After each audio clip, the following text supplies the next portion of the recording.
ఈ విషయం నేను ఎవరన్నా చెప్తే వద్దు అని చెప్పడం మాత్రమే కాదు, మీ కుటుంబంలో ఎవరైనా ఒకళ్ళు ఉంటారు, వాళ్ళని ఎగ్జాంపుల్గా చెప్పి మాకు ఇలా జరిగింది, ఆయన పోయిన తర్వాత వాళ్ళ ఫ్యామిలీ ఎలా ఉంది చూడండి అని వాళ్ళనే సమరులుగా తయారు చేయాలి.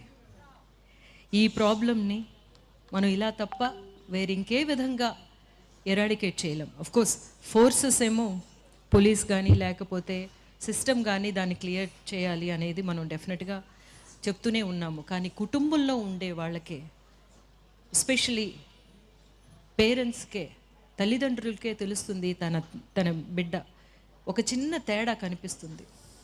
ఆ తేడా కనిపించినప్పుడు వెంటనే దాన్ని సరిచేయాల్సిన ఒక బాధ్యత మనకు ఉంది. మనం చెయ్యాలి, ముందుగానే చెప్పాలి. ఎట్లాగా బట్టలు వేసుకుని వెళ్ళాలి, నువ్వు బయటికి నగ్నంగా వెళ్ళకూడదు అని చెప్తున్నాం కదా, అది మనం చెప్పే కదా. It's a behaviour, learned behaviour. మన మనుష్య జాతికి అంతా లర్న్డ్ బిహేవియర్ అనమాట. ఇప్పుడు మనం అందరం చీరలు కట్టుకుంటున్నాం, కానీ లండన్లో వెళ్తే వాళ్ళు చీరలు కట్టుకోవట్లేదు. సో మనకి ఇక్కడ అలవాటు, ఈ అలవాటు కాబట్టి మనం కట్టుకుంటున్నాం. వాళ్ళు షార్ట్స్ వేసుకుంటున్నారు, అది వాళ్ళకి అలవాటు.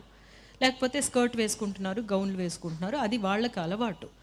మనకి ఈ భాష కూడా మన అలవాటే, మన తల్లిదండ్రుల ద్వారా వచ్చింది.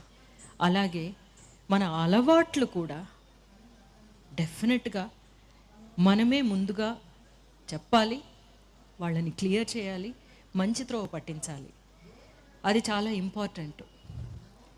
మా అబ్బాయితో నేను అదే అన్నాను, ఎందుకంటే దీనివల్ల బాగా ఎఫెక్ట్ అయింది మా ఫ్యామిలీ, మీకు తెలిసిన విషయమే. వాడితో నేను చెప్పింది ఏంటంటే, ఎవరైనా ఏదైనా ఆఫర్ చేస్తే I got affected by this, అందువల్ల నువ్వు వాళ్ళని మంచిదారి పట్టించాల్సిన ఒక బాధ్యత నీ మీద ఉంది అని చెప్పిన తర్వాత వాడు చాలామందితో మాట్లాడానని చెప్పాడు. అదే మనం చేయాల్సింది. ఎవరు అఫెక్ట్ అవ్వాలని కాదు, మన కుటుంబంలో ఎఫెక్ట్ అయిన వాళ్ళు ఎవరైనా ఉంటే వాళ్ళని ఎగ్జాంపుల్గా చెప్పి ఆ త్రోవకి వెళ్ళకూడదమ్మా, దానివల్ల జరిగే కష్ట నష్టాలు ఏమిటి అనేది అర్థం చేసుకునేలా చేసి చిన్నప్పటి నుంచి మనం చెప్పామనుకోండి, పేరెంటింగ్ అనేది వాళ్ళు వింటున్నారో లేదో, డెఫినెట్గా చాలా క్లిష్టమైన పరిస్థితి వచ్చినప్పుడు మనం చెప్పే ఆ అడ్వైజే వాళ్ళు తీసుకుంటారు. ఏం చెప్తున్నానంటే, హ్యాపీ న్యూ ఇయర్ అందరికీ.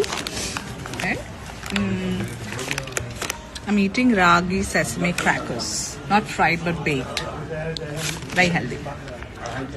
నేను నా హెల్త్ నన్ను చూసుకుంటూ, నా ఎర్నింగ్ నేను చేసుకుంటూ, నా ఫుడ్ నేను చేసుకోవడం, కొనుక్కోవడం నాది నేను చేసుకుంటాను. కానీ కొంతమంది ఉంటారు పారాసైట్స్ అన్నమాట, వాళ్ళు వేరే వాళ్ళ మీద ఆధారపడి తింటారు. అంటే వాళ్ళని పారాసైట్స్ అంటే వేరే వాళ్ళకి డ్యామేజ్ చేస్తూ వాళ్ళ మీద ఆధారపడి తింటూ ఉంటారు అనమాట. వాళ్ళు ఏం చేయొచ్చు, అదే నా ఆలోచన. ఇప్పుడు ఒకటి, నన్ను నేను స్ట్రాంగ్గా చేసుకుంటే ఆ పారాసైట్స్ ఏం పీకలేరు అన్నట్టుంటా.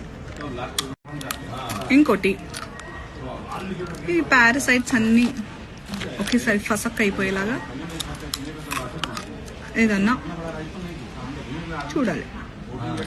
ఇదర్ ఆ పారాసైట్స్ని ఇరాడికేట్ చేయాలి, లేదా అవి ఎంత గింజుకున్నా నాకేం ఫరక్ పడదు అనేటట్టు ఉండాలి. సమ్టైమ్స్ నాకు అలా చేయాలనిపిస్తుంది, సమ్టైమ్స్ ఇలా చేయాలనిపిస్తుంది. ఫైనల్గా ఎలా చేయాలనిపించాలని నాకు అనిపిస్తే ఈ టంగ్ ట్విస్టర్ అలా చేస్తాం, అలా చేద్దాం. ఏమంటారు? నేను ఎంతో క్యూట్ ఉంటాను, ఎంతో మంచిదాన్ని, ఎందుకు పారాసైట్స్? కానీ వాళ్ళు కూడా పాపం అలా చేయకపోతే వాళ్ళ బొజ్జ నిండదు కదా పాపం. ఓకే, చూద్దాం ఎన్ని రోజులు.